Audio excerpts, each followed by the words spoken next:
topics and opinions expressed in the following show are solely those of the hosts and their guests and not those of W4CY Radio, its employees, or affiliates. We make no recommendations or endorsements for radio show programs, services, or products mentioned on air or on our web. No liability, explicit or implied, shall be extended to W4CY Radio or its employees or affiliates. Any questions or comments should be directed to those show hosts. Thank you for choosing W4CY Radio.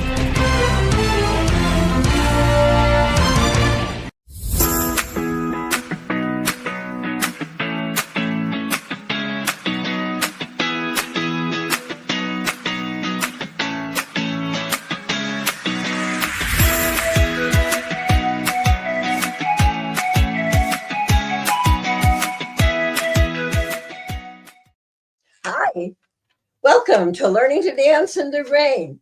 I'm Shelby Wagner, your host for conversations about love, about life.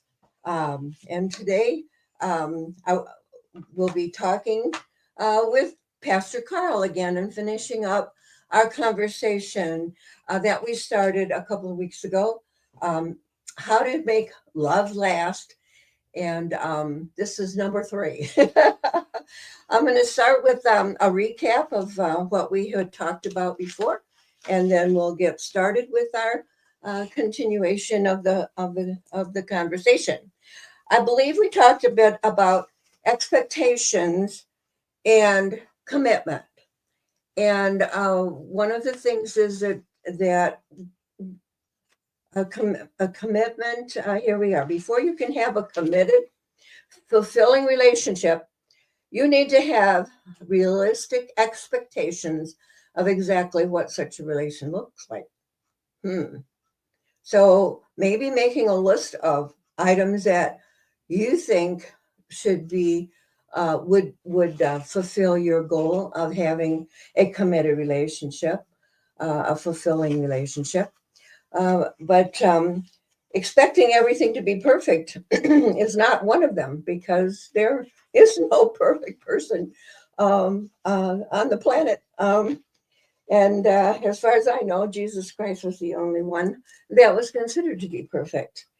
So that's one of the things that we needed to think about, is moving through the title passage where you and Mr. Right become happy together forever. And that's what we're wanting to talk about. And I believe that one of the items that we mentioned last week was to practice forgiveness, because no one is perfect. And you have to let go of the grudges and go on. And Pastor Carl, you and I were talking this morning a little bit about grudges and choosing to forgive, understanding that mistakes are part of growth. I believe you. Welcome to the show, by the way. You caught me. I've got a little heater under my desk. My feet were cold. You caught me trying to set the heater up. And so a very undignified entrance today, I'm afraid. Well, we're going to start with forgiveness, so I guess I'll forgive you. Oh, well, thank you. Please forgive me. You're very welcome. I think one of the problems is when we start to talk with somebody, with our significant other or our spouse, whatever, excuse me, that somehow some of the past mistakes might come up and we say, oh, well, you always. Oh, no, not that word. Oh, no. Why is that a no word for, you said we were talking about marriage? Well, there's no one perfectly good, and there's absolutely no one who's perfectly bad. And there's no one who always says it exactly the same way, or always brings up this topic, or always chides, or whatever. So to be the one to accuse your partner of, you always say it that way, or you always bring that up, they can legitimately argue with you or disagree with you that they don't always do that. They might do it often, they might do it frequently, but not always. So always is a big accusation, and someone will probably bristle at that. And so that's kind of a non-starter if you're going to have a constructive conversation together. If you're trying to get to the root of a problem, you don't want to start with blaming one another. It's better to approach it with, I know that I'm unhappy, and I think we have a problem. Maybe we can talk about it. So begin with the feeling statement. I know I'm unhappy, and then with an invitation. Let's begin to work on this, rather than with an accusation. You're always to blame. You're always wrong. That'll never fly. And of course, your partner is going to resent that kind of an come on there. Right. So That's going to start an argument before you even get started. If yeah, you'll be arguing about something completely different. What than the topic you really wanted to talk about. right, right. And also we mentioned that being rather um, uh, inward looking or shy might be the word, that we're reluctant to bring up these Right. that we're having with our spouse. But Right. Mm-hmm. Can you suggest another or a way that would be a good way to get into having a discussion about this? Well, you're looking at the walking wounded here, because as I was telling you earlier, both my wife and I were reluctant to bring up touchy subjects for fear of experiencing anger and rejection. We had both come from really damaged relationships, and really the love that was expressed within our families was a very what's the word I'm looking for? It seemed like temporary love, or conditional love. That's the word. Conditional love. I will love you if, or I will love you when, or I will love you more when, and that sort of thing. So it always seemed like, for both of us, my wife and I, but for both of us, it seemed like to bring up a touchy subject where we might get angry, we might have an argument, was to we encountered fear about that what if this breaks the relationship, what if somebody gets mad and things are worse than they are right now, and we would be afraid of that. So you're talking the walking wounded. What I've discovered is, and it was hard for me to believe it, hard for me to act on it early in my marriage, was it's better to speak about it now, when it's a small thing, when we've noticed a pattern. When the first resentment is felt, it's much more easily addressed at that time than when someone is full blown raging angry because this has happened again and again and again and again, and I'm tired of it. And Right. So Yeah. it's better when it's a small resentment. I've kind of noticed that you're not doing your part, or you said you would, and I really need that help. When it's a small thing, it's much less threatening. So that's the first thing I would say. It's much easier to begin when it's small, much easier to begin when it's non-threatening. In my book, Learning to Dance in the Rain, I used some examples from a relationship expert about the difference in the way the men talk versus the way the woman talks. I'd like to hear what those differences are. That's it. That's intriguing. I know there are, but kind of tell me about it. Tell me more.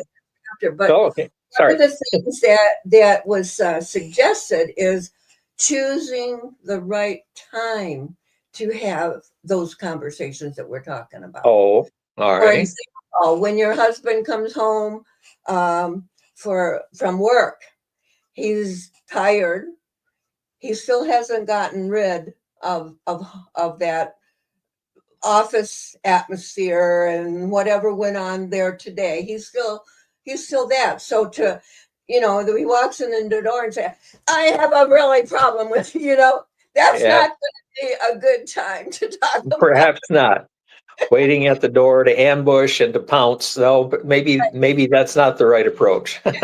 And another time is like, it's said that a man needs time to, like my son, I couldn't understand why my son came home from when he was living with me for a couple of weeks there. He'd come home, turn on the TV, sit down on the couch and be quiet for right. When I read it in this book, you do need that time. Even a woman needs that time, but maybe to start thinking about home and Right. what we're going to do Mhm. tonight, and food and whatever. Mhm. Mhm. And Mhm. so they were suggesting planning a time when Right. maybe a nice dinner with just the two of you and the kids are maybe at Right. grandma's. Mhm. Right. Say, you know, yeah, well, I just thought we had some things we need to talk about. So Right. let's Right. Right. have a good dinner. I don't suggest you start talking about the bad ones before you start eating, or you won't want it. Well, not over. Yeah. The But food will be ruined. kind of setting a relaxing one-on-one conversation, Right. uh, and that I thought that was a very good Along idea. those lines, part of the marriage encounter weekends was making arrangements to have daily check-in moments, so that both of us had that anticipation that not right away after getting home from work, or not right away while trying to figure out who's going to cook supper or what are we going to have, or while those household pressures are on, but Mhm. later in the evening, maybe turning off the TV. I can't remember if it was 5 or 10 minutes every day, and a half hour on the week, one day on the weekend. That this was a planned time, and both realized that we've made a commitment to do that, and so we can kind of get ourselves ready. Now, one of the things I know as a man, is that uh, research shows that women speak more words than men. And I'm so many thousand words, so many more thousands of words a day. And I don't have the statistics off the top of my head. I only know women uh, tend to speak more words per day, and Oh, men fewer. So the thing is that when I get home from doing pastoral things and helping and in meetings in church, and talking with folks and counseling and that sort of thing, pretty much I've used up all my words by the time I come home. And of course, I'm an introvert. I'm not an extrovert, so I think that diminishes my supply of words available every day. And so sometimes when I sit down and relax, I just want to be quiet. And if there's an issue that needs to be addressed, sometimes I resent that. And at least have that quiet time so my batteries can recharge a little bit before right. later on we can So that begin to you agree with, gear up for that, have that energy ready for that time to share, right, husband with wife, wife with husband. right. So that supports what I had learned from the expert in my And when I here's wrote. one more thing I would think that's probably typically an unfair thing. Maybe it's not true anymore, but I noticed, because things were unfair in our family. Both my wife and I, we worked full-time jobs and that sort of thing. But I came home from work. Jerry would come home from work, and then she'd have to fix dinner, because I so seldom ever did that, and that was her responsibility. When we were dating, there were certain things we said. If work needs to be done indoors, it was Jerry's job. If work needed to be done outdoors, then that was my job: shoveling snow, working on the car, mowing Mhm. lawn, raking Yes. leaves, and that sort of thing. But Uh, cooking a meal happens every day. Happens at least a couple times a day. That responsibility, man works from sun to sun, but woman's work is never done. In yeah. traditional roles, that's pretty much very true. So for men to come home while you're if how you work out who's fixing dinner, and that's if it happens to be your spouse's time to men, women, if it's your spouse's time to cook dinner, you probably want Mhm. to let them have that cooking, that time to prepare, time to cook, and that sort of thing, to get that chore out of the way, sit down and enjoy a meal together. Maybe offer, you cook, I'll do the dishes, and Mhm. then while those cleanup chores are going on, maybe have that conversation then. So Right. anyway, Back in the I days, think that goes along with what you're saying. Don't pounce when your spouse comes home from work. right, right. And did you have time when you could I'll start paying attention to the children. Or did you Right, have kids right. at home? That might be the concern. Sure, sure. Yeah, because Small children, especially, right. needing help with bathing, getting children in bed, and that sort of thing. And we had the same rules that you did. The inside was my business and the outside was his, other than the flowers in the garden up above, around the house. Right, right, Uh, that was my job, weeding the flowers. But the right, big right, job, but you said my jobs were all the time. His right. job, Yeah. weekend, So maybe. you notice that too. That's really works out to an unfair disadvantage. The Uh-huh. woman is disadvantaged. The men really have so much lighter duties compared to, once a week. If Right. it's winter weather, maybe twice you shovel the walk. Big deal. When your wife is coming home and caring for the whole family, and it might not be just cooking meals, but is she the one doing the laundry? Is she the one? It goes on and on and on. Oh Uh, yeah. do you really have equitable balance in household responsibilities? And I think that is a huge area of resentment for long-term relationships. Oh yeah. It really is. Say that again. Equitable time and Equitable balance between responsibilities. Yeah. yeah. And you have to take into account who's got certain talents and who does not, and that sort of thing. But, I don't have any talents for working in the kitchen, but obviously I have not starved to death. And I do know how to cook a few meals and that sort of thing. I might not be very good at it, but nobody's been poisoned by my cooking yet. So Right. why can't I step up on a couple evenings a week or through 3 evenings out of 4? And might not be my specialty or my strength, but I can do it. And so, and if it's not easy for someone to make that kind of sacrifice, you know what? That kind of sacrifice says, I love you even more than, oh gosh, I got this. It's a natural for me. No big deal. But if you struggle a little bit, but you still insist, I want to do this for you, I think it's seen as a very strong gesture of love. Right. And nothing says you can't have bologna sandwiches. Maybe. Or Yeah. you can Yeah. learn to Yeah. grill sandwiches or bring a pizza home. Yeah. that's That counts too. That counts too. was to take me out to eat. In that regard, when there's carry out, somebody's got to make a run. Guess who's going to make the run? Yep. Too. Going back down here on my list here, it said on learning to fight fair, and it Oh says yeah. Oh it yeah. said the word always, but that's not even Yeah. on here. Avoid blame, and I think the always comes in there when we're blaming them. I think so. Name Yeah. calling is really name calling is really out because that's Right. immediately Right. It's very. You're undercutting your right. partner's self-esteem. Yeah. What I heard so much when I was growing up. Oh, you stupid idiot. It wasn't my mother or father saying that to me. It was my brothers.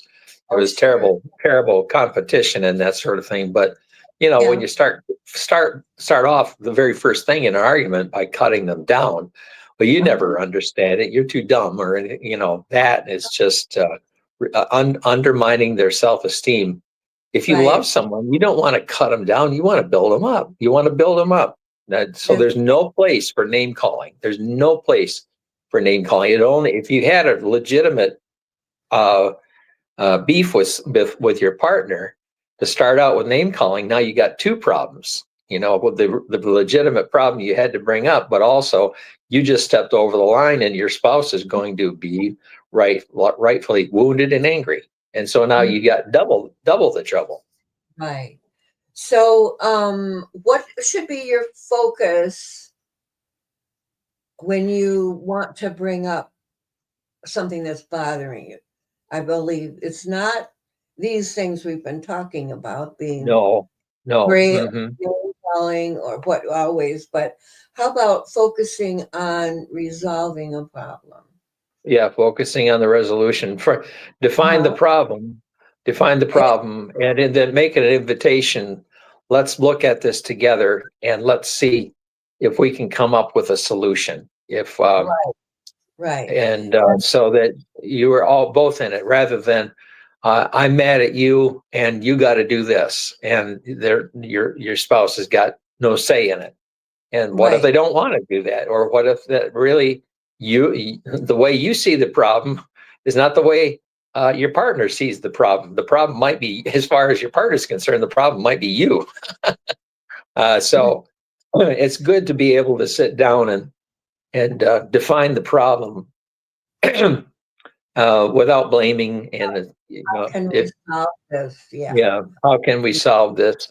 Kind of talk it over and find out what are the different aspects of this conflict that we've encountered, and what ways can we gently improve the situation, so we don't have these hurt feelings, we don't have this resentment growing, and we can kind of restore a peaceful and loving relationship. I think that's the key. Just to have that's the end goal. That's on the horizon. That's where you're headed, to get back to that loving relationship, and to restore those impulses and those feelings of love, by removing the impediments to that, and the little petty things that we do that aggravate and that sort of thing. Done often enough, it's more than little and petty and aggravations. It can lead to World War IV. Right. Well, I had in therapy once, the therapist asked me, "Well, Shelby, do you have to win all the time?" And I had to stop and think and said, "I don't think so." And my husband said, "Yes, you do." Oh no. So if you think about, okay, it's not about winning. It's about, okay, I like that. Say that again. It's not about winning. Who's going to win the argument or whatever? It's about talking it out and resolving it and coming up with a better way of dealing with things. Right.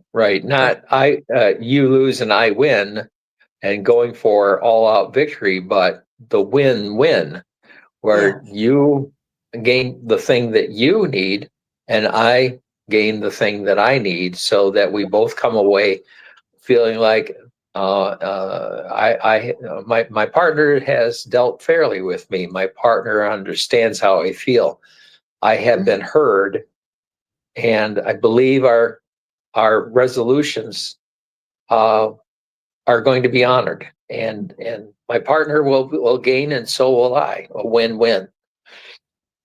I think if we follow this number 4 and number 11 on my list, supporting each other and encouraging growth and so on, and expressing gratitude regularly. Right.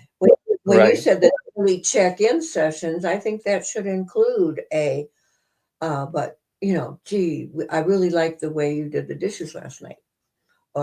Thanks for offering. Thanks for offering. That took me by surprise, but I really appreciate that.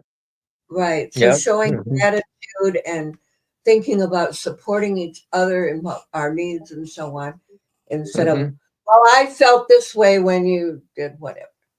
Right. Those sometimes they're called affirmations. What really attracted me to you when we first met? To be able, you might have said it when you were dating, or maybe these things were left unspoken, I don't know, but to be able to go back and say, when we first met, and when I was drawn to you, this is what I saw, this is what I felt, and this was the aspect of your character that I saw in you, and I was really attracted to you because of that. Affirmations, to say, I think you are a wonderful mother. I think you are a wonderful provider. I think you are a wonderful caregiver, whatever. And to be able to say thank you those ways, and kind of with a gentle pat on the back for job well done and thank you for doing these things. That's very good. That's very good. Very good. Let's see here. So the next thing on my list is keeping romance alive, making time for each other. So that that daily check-in time. Yes. Yeah. That Yeah. help in facing our gratitude and I really, like to sing little love songs. Jerry and I are both hippies from the '60s. that's the songs we grew up with, '60s and '70s music and that sort of thing. And there's a whole lot of love songs from that era. And I like to sing to Jerry, and that's the way I kind of check in with her in the evening. She is bedbound most of the day because of her arthritis pain. She doesn't get up very much, and her day is pretty limited. She does get up for several hours, few hours every afternoon and evening, so that she's vertical, which is important for her lung health. But when she goes back to bed at night, after a little bit, I like to go in and I like to just tell her something, or say something goofy, or sing a little song, or maybe have YouTube and play one of those old romantic songs, and do that for her.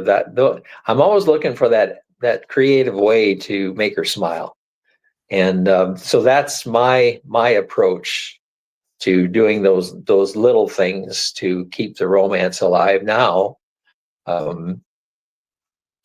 for the longest time too, in our middle years, sometimes we would just be hungry just to spend time close to one another.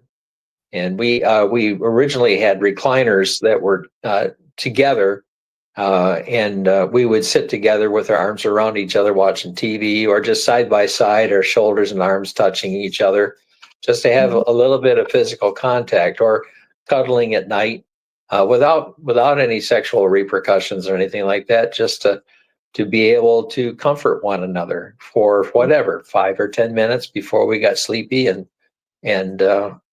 rolled over and went to bed. We really have our limits. We're not those people that can spoon. That's just too close. We're very independent people, but there's times we really need, I think a human being needs the touch of a loving person.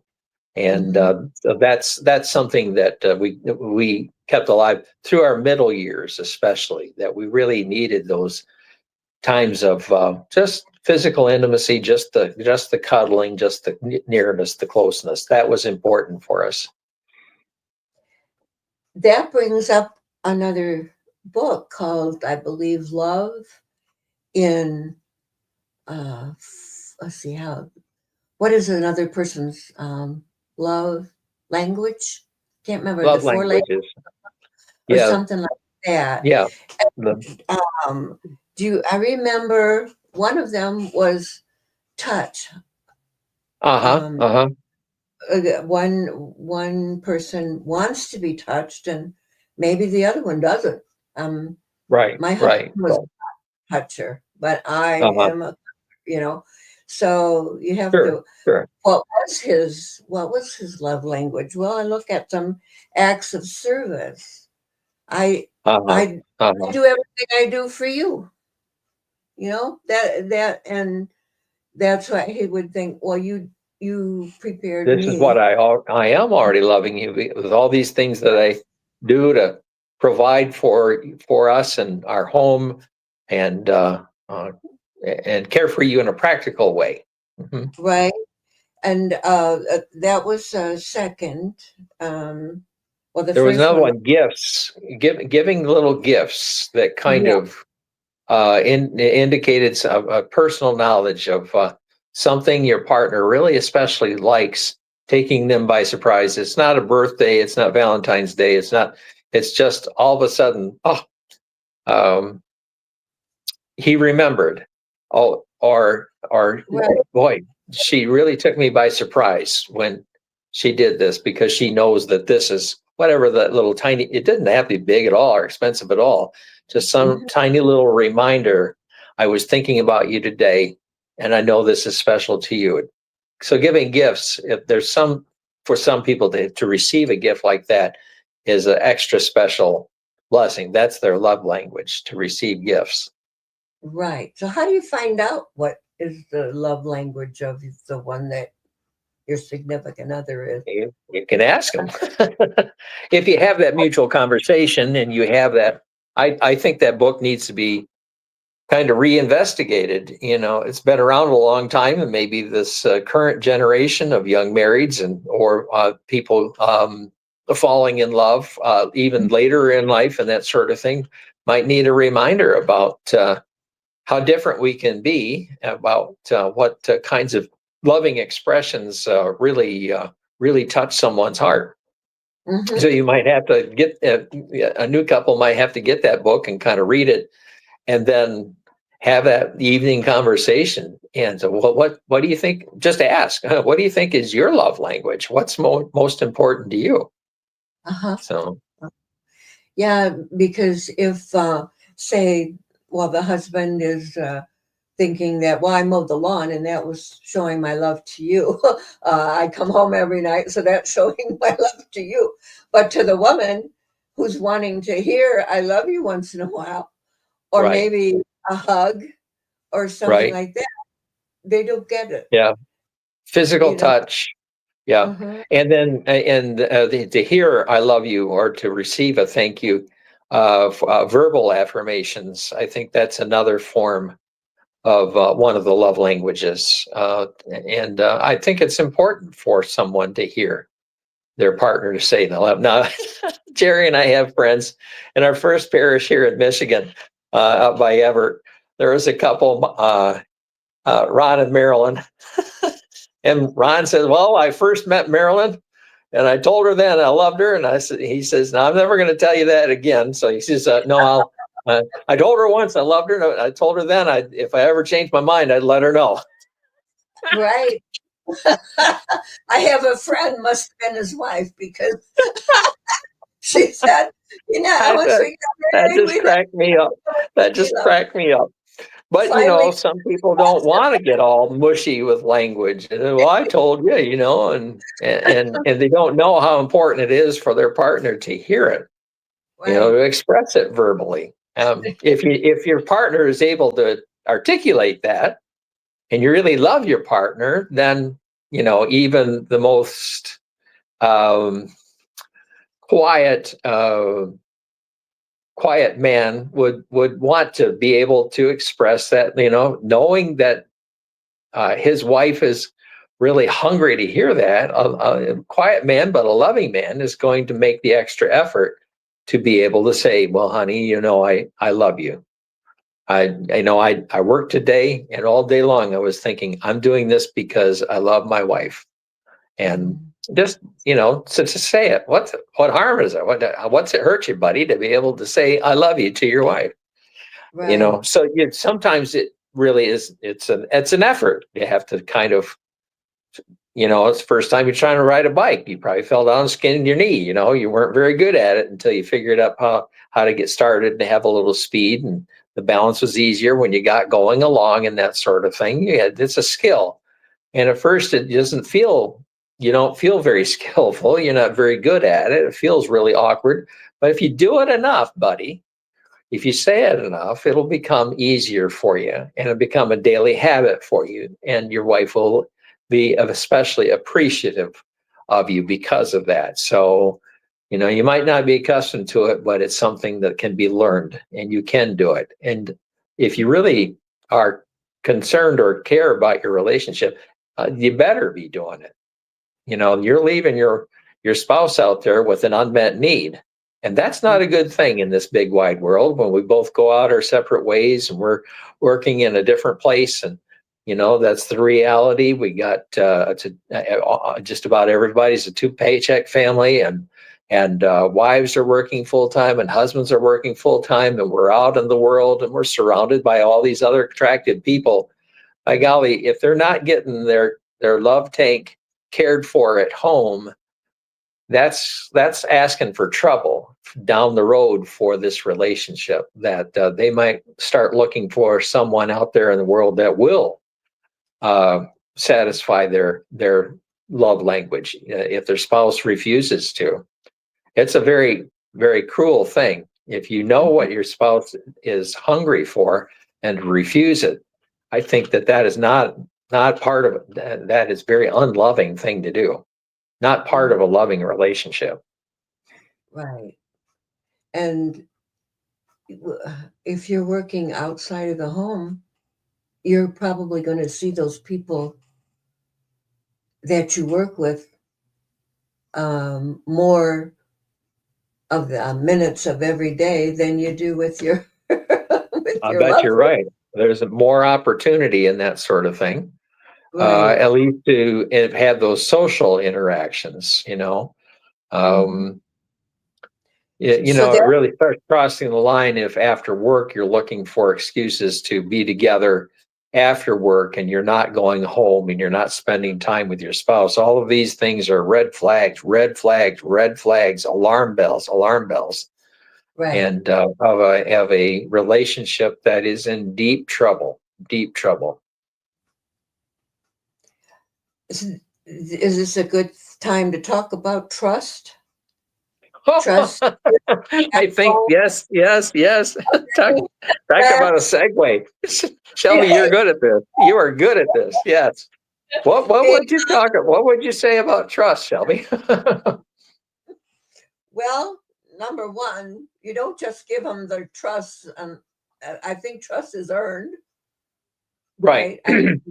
I mean, when I meet someone, well, let's just say on the dating sites, for example.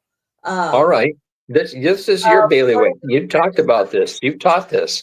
the very first things the person will start to talk about is, do you trust me? Or there was another Huh. one, was unconditional love. Hmm. And later I learned, those were, no, I don't trust you. How do I know if I can trust you or not? Yeah, we Show just met. We just met. you have to show me that you're trustworthy. And if we haven't even True. done anything other than chit chat, writing text back and forth or something like that, or even talking on the phone, how That's no much basis. whether I can trust you or not. No, you're absolutely right. You're absolutely right. And this unconditional love, I think that came into the same when it was first thrown out at me. And I thought, what do you mean unconditional love? I Yeah. said, if I'm married to you and you go out with another woman and have sex with her, you think I'm gonna forgive that easily, if at all? I mean, no, I don't believe in unconditional love. They could be using that as a sledgehammer, some threat over you. Well, you have to love me, and you got to That prove that you love me no matter what, under Yeah, all circumstance, anything. That your love is you're always going to be there, and they can no, use that as a threat over you. Well, you said you love me no matter what. yeah, So, but I believe what you're describing, those are absolute deal breakers there. How do you repair a relationship when someone's been unfaithful, and not just in a social way or in a loving, romantic way, but in a sexual way? I think that really crosses all the boundaries. And so destructive, so destructive. I know it's possible to heal, to forgive, to repair, but surely the very foundations of the relationship have been uh, damaged severely, and so it's never going to be what it was prior to that.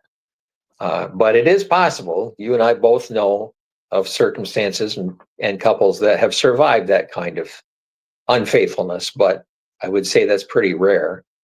hmm but you know, as far as, well, if you don't do the dishes, I'm not gonna love you. That's a condition. I mean, That's a I think, conditional love. Hmm. yeah, I mean that. no, that's going too far. But Yeah. they said there are a few things that might not be forgivable, and it would Yeah. certainly ruin the trust of the relationship thereafter. I think Right. that, Well, so you raise a good question. How do you know? How do you develop trust? And I think a lot of it has to do with, well, first of all, if you say you're going to get together for when you're first doing this online dating kind of thing, if you say we'll get together at a certain time and meet online and on this particular day of the week or these particular days of the week, mhm. well, first of all, when you go there, are they waiting for you?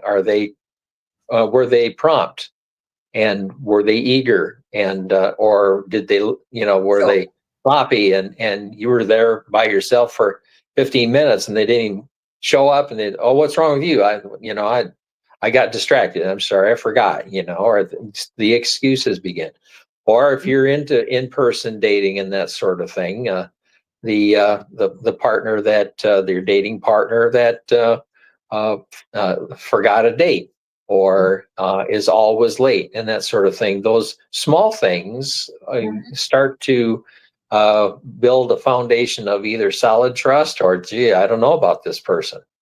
The little things that don't match up, and it's kind of a cumulative sort of thing, that the experience of their trustworthiness, their um, they keep their word, they keep their promises, they do what they say they'll do. They try with all their heart not to let you down.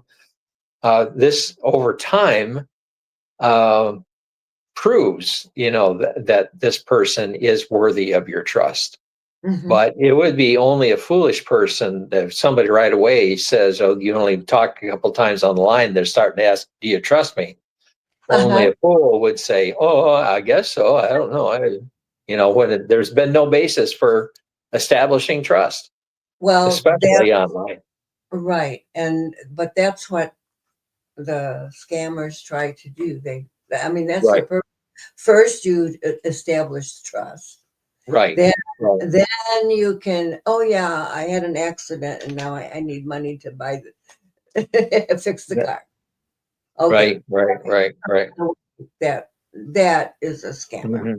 Right, I mean, right, you might as right, well block them immediately because if you don't, it's going to get worse. They're going to ask for more and more. They ask for little things in the beginning. Some of them ask hmm for things right away. So, but anyway, right, the trust is earned, and it right. takes time. And it takes time. You're right. In a week or so, am I going to trust you? This is what I don't understand in movies or on television. A man and woman, they meet, and that night they sleep together, whatever, and then they move in together. And how how on earth? Why are they so surprised 2 weeks later or 7 months later that it isn't working? I mean, Right. I can like Yeah, a person the first time I sit down with them and talk with them and that, but 6 months later I may not like them at all. right. You really have to have that chance to search out that emotional and characteristic wise compatibility. Uh-huh. And faith and politics, they should go pretty much hand in glove together as well. Otherwise, you're going to have an area of intense friction. I can't imagine a lifelong Republican and a diehard Democrat in this day and age. How in the world will their marriage survive or anything like that? But they must have some real strong ground rules about we're not going to talk about this. I know where you're at. You know where I stand, and that sort of thing. But you really are looking for some compatibility along the lines. And I would like to say, from a Christian perspective, that the sexual act it should be reserved as the last form of commitment to a well built up and a well developed and a growing mutual love relationship. The sexual act is has been described to me in other Christian dialogues, is the sacrament of love. It is the ultimate expression of love, and it's based on all of these other layers. You know, when the Egyptians built the pyramids, they didn't build the top of the pyramid first and hoped it would hang up there in the air until they got the base filled up underneath of it. You can't build a pyramid starting with the tip top. You've got to begin with that huge foundation, and you got to build the walls, and you got to bring it up in symmetry. And only at the very end can you finally put the very tip top of the pyramid in place. So those who hurry up to get right away into the physical relationship, they're and then only later on find out that this guy's a real scumbag, or she's been doing this all the time with other guys, and now she's still doing this with other guys, and I thought I was going to be the one, and only too late we find out these negative aspects of this person that we thought we were falling in love with. Right. You know, these things need to be in place well beforehand, and you know, while the stakes are much smaller. Discovering that this person is untrustworthy, or this person still wants to play the field. Well, fine, go play the field, but I've got nothing invested in this. We haven't made a huge commitment here. My heart might be broken for a while, but nevertheless, go on, goodbye, and I'll heal and try again, because Right. not everybody is going to be able to match your ideal or close to your ideal of a loving partner. Mm-hmm. But to rush to bed is, I think, a recipe for disaster. Right. I think so too. And of course, it makes the movies. I suppose that's what. Well, you know, they're going for excitement. They're going for Yeah. titillation and that sort of thing, of course. That's what sells movie tickets, but it does not make for a lasting relationship. That's for sure, and that's a good way to bring an ending, I think, to our discussion on Okay. last. And we hope that we have hit on some high spots here, I think, and people could be helped by some of the things that I hope so. So I want to thank you, the audience, for listening today to Learning to Dance in the Rain. Be sure to tell somebody about our live show and about it becoming podcast. It's available on my YouTube channel at Shelby Wagner. It's on my website, learningtodanceintherain.com, and on your favorite podcast. You can find it. Audible even has it, and Amazon Music, and iHeartRadio. There's a whole lot of them. And I just learned that our station, W4CY, has won a business award from the North American Business Association. I think it is. I got it right. The best media and marketing company in the United States. And so I was really happy to get a copy of that. Maybe I'll read it next time. Want to remind you, I've got my brand new book, Finding Love Again. It's for people in later life, Seniors Guide to Online Dating. And I do think the internet dating is a good thing, but boy, you have to be careful. So I'm going to say goodbye. I thank you, Carl, for being here with me today again. Thank you, Shelby. And thank you for all being here with us too. And remember, learning to dance in the rain. Well, life is not about waiting for the storm to pass. It's about learning to dance in the rain. Have a good week, and we'll see you next time. Thank you. Bye-bye now.